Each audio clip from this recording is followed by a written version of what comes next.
Hello दोस्तों, तो आज की इस वीडियो हम क्लास कंपोनेंट के बारे में पढ़ेंगे। देखिए, क्लास कंपोनेंट इतना इम्पोर्टेंट तो नहीं है रिएक्ट में, पर कभी कभी ये इंटरव्यू में पूछ लिया जाता है कि क्लास कंपोनेंट और फंक्शन कंपोनेंट में क्या क्या अंतर है। अगर आप रिएक्ट जेएस में अच्छी सैलरी पाना चाहते हो तो आपको क्लास कंपोनेंट के बारे में पता होना चाहिए, क्योंकि क्लास कंपोनेंट में आजकल कोड नहीं लिखा जाता है, लेकिन कुछ पुराने कोड लिखा हुआ है जो क्लास कंपोनेंट में, उसको क्लास कंपोनेंट से हटाकर फंक्शन कंपोनेंट में दोबारा से लिखना, इसलिए आपको क्लास कंपोनेंट को समझने की आवश्यकता है। ओके, तो और अच्छे से समझने के लिए हम चलते हैं डायरेक्ट अपने कंप्यूटर स्क्रीन। तो हम आ चुके अपने कंप्यूटर स्क्रीन पे। आप यहाँ पर देख पा रहे हो क्लास कंपोनेंट के बारे में पढ़ रहे हैं। A class component must include the extend React dot component. Okay, class component में एक्सटेंड रिएक्ट डॉट कंपोनेंट जरूर होना चाहिए। ये कीवर्ड मस्ट है। क्यों मस्ट है इसके बारे में आपको बताऊँगा। Okay, statement. Okay, this statement create an inheritance to. ये स्टेटमेंट क्या करता है? इनहेरिटेंस देता है क्लास कंपोनेंट को। ओके, कहाँ से?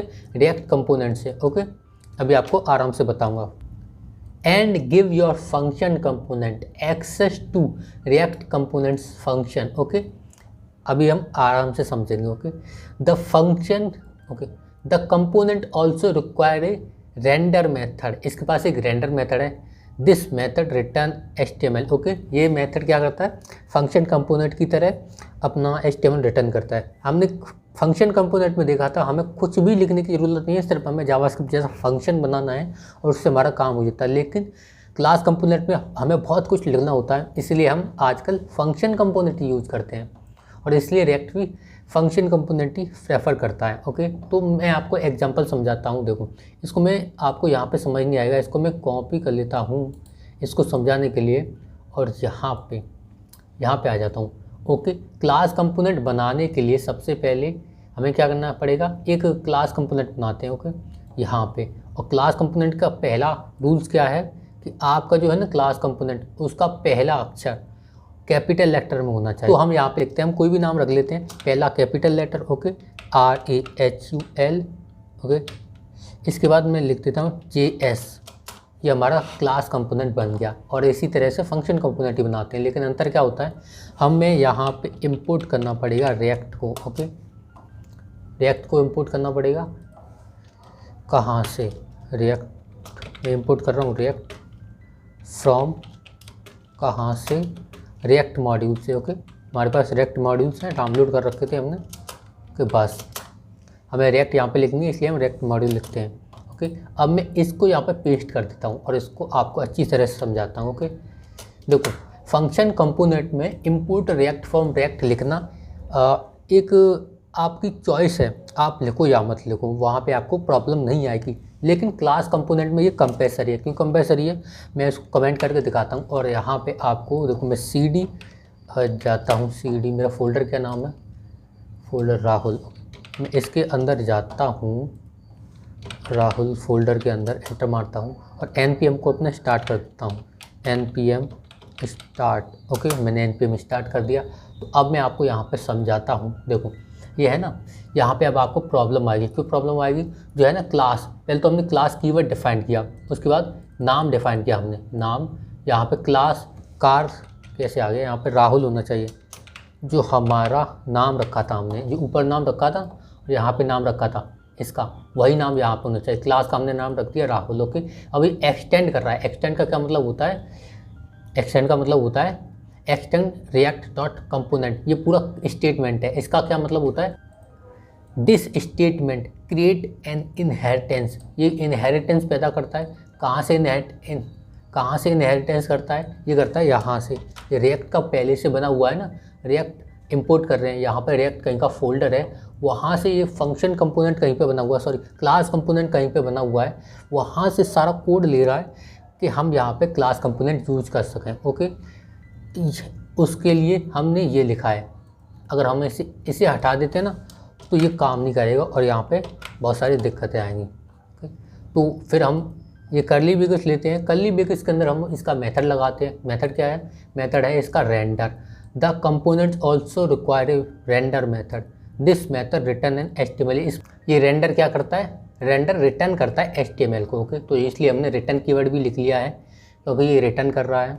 क्योंकि ये मेथड है इसके लिए हमने यहाँ पे स्क्वायर ब्रैकेट लगाया है, और मेथड रिटर्न भी तो करेगा ना, तो ये रिटर्न करने के लिए हमने ये कर्ली ब्रैकेट लगाया और रिटर्न कीवर्ड लिखा है, और उसके अंदर हमने H1 लिखा है, हेलो आई एम राहुल। यहाँ पे मैं लिख देता हूँ hello I M Rahul, spelling गलत होगी, राहुल। ओके, अब इसको मैं एक्सपोर्ट करता हूँ। एक्सपोर्ट उसी तरीके से करेंगे जैसे हम अपने फंक्शन कंपोनेंट को करते थे। तो हम एक्सपोर्ट लिखेंगे, एक्सपोर्ट, और एक्सपोर्ट डिफ़ॉल्ट करेंगे। डिफ़ॉल्ट का मतलब हम सिर्फ एक ही कंपोनेंट को, एक ही चीज़ को यहाँ से भेज रहे हैं। डिफ़ॉल्ट क्या भेज रहे हैं, राहुल। ओके, और इसको हमने एक्सपोर्ट कर दिया, और इसे हम इंपोर्ट कर देंगे कहाँ पे, index.js में। ओके, यहाँ पे, और इसको मैं हटा देता हूँ app.js को, यहाँ से मैं हटा देता हूँ, और यहाँ पे मैं इंपोर्ट करता हूँ किसको, राहुल को। राहुल जो क्लास कंपोनेंट है, इसको इंपोर्ट किया कहाँ से, फ्रॉम, कहाँ से, इसका पाथ देंगे .स्लैश राहुल नाम के कंपोनेंट से। ओके, और इसे यहाँ पे रेंडरिंग कैसे कराएंगे, उसके लिए हमें HTML का जो सिंटैक्स है वो यूज़ करना पड़ेगा। देखो यहाँ पे कह भी रहा है, rendering a component, now your React application has a component called, हमारा राहुल नाम दिया है, which return an H2 element. Okay, to use this component in your application use similar syntax as normal HTML।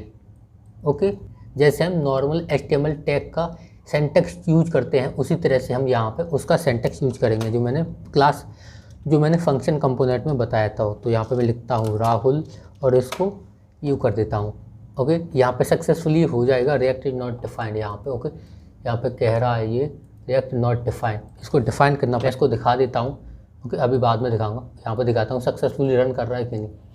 Okay, I am Rahul, ये आ रहा है यहाँ पे। Okay, अगर मैं यहाँ से इसको हटा दूँ ये प्रॉब्लम आएगी, यहाँ पे सक्सेसफुल नहीं हो पाएगा, प्रॉब्लम आ रही है, तो इसको मैं रहने देता हूँ। ओके, और अपना app.js है ना, यहाँ से मैं इसको हटा देता हूँ, इंपोर्ट रिएक्ट को, ये फंक्शन कंपोनेंट है। ओके, अब हमें कोई दिक्कत नहीं आएगी, हम इसको भी यहाँ पे index.js के अंदर इंपोर्ट करा लेते हैं अपने फंक्शन कंपोनेंट को।